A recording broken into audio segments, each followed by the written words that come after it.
3 other boys of ours, screaming in terror with arms outstretched, were rolling down one behind the other like massive rocks. I recognized them as they too crashed against the portal.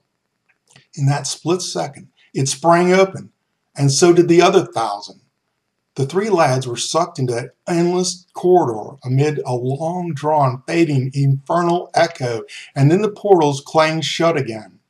At intervals, many other lads came tumbling down after them. I saw one unlucky boy being pushed down the slope by an evil companion. Others fell singly, or with others, arm in arm, or side by side. Each one of them bore the name of the sin on his forehead. I kept calling to them as they hurtled down, but they did not hear me. Again the portals would open thunderously and slam shut with a rumble. Then dead silence. Bad companions, bad books, and bad habits, my God exclaimed, are mainly responsible for that eternally lost. The traps I'd seen earlier, indeed, dragging the boys to ruin. Seeing so many go into perdition, I cried out disconsolately, if so many of our boys end up this way, we're working in vain. How can we prevent such tragedies? This is their present state, my God replied, and that is where they would go if they were to die now. Then let me jot down their names so that I can warn them and put them back on the path to heaven. Do you really believe that some of them would reform if you were to warn them? Then and there your warnings might impress them, but soon they will forget it, saying it was just a dream, and they will do worse than before. Others, realizing they have been unmasked, receive the sacraments, but this will be neither spontaneous nor meritorious. Others will go to confession because of a momentary fear of hell, but they still will be attached to sin.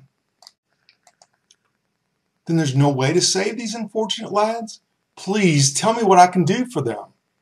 They have superiors, let them obey them. They have rules, let them observe them. They have the sacraments, let them receive them. Just then a new group of boys came hurtling down, and the portals momentarily opened. Let's go in, the guide said to me. I pulled back in horror. I could not wait to rush back to the oratory to warn the boys lest others might be lost as well. Come, my God insisted, you'll learn much. But first tell me, do you wish to go alone or with me? He asked this to make me realize that I was not brave enough and therefore needed his friendly assistance. Alone inside that horrible place, I replied. How will I ever be able to find my way out without your help? Then a thought came to my mind and aroused my courage. Before one is condemned to hell, I said to myself, he must be judged, and I haven't been judged yet. Let's go, I exclaimed resolutely. We entered that narrow, horrible corridor and whizzed through it with lightning speed. Threatening inscriptions shone eerily all about the inner gateways. The last one opened into a vast, grim courtyard with a large, unbelievably forbidding entrance at the far end. Above it stood this inscription: These shall go into everlasting punishment. Matthew 25:46. The walls all about were similarly inscribed. I asked my God if I could read them, and he consented. These were the inscriptions: He will give fire and worms into their flesh, and they will burn and may feel forever. Jude 16:21. The pool of fire, both the beast and the false prophet, shall be tormented day and night forever and ever. The Apocalypse 20:9 and 10. The smoke of their torments shall ascend up forever and ever. The Apocalypse 14:11.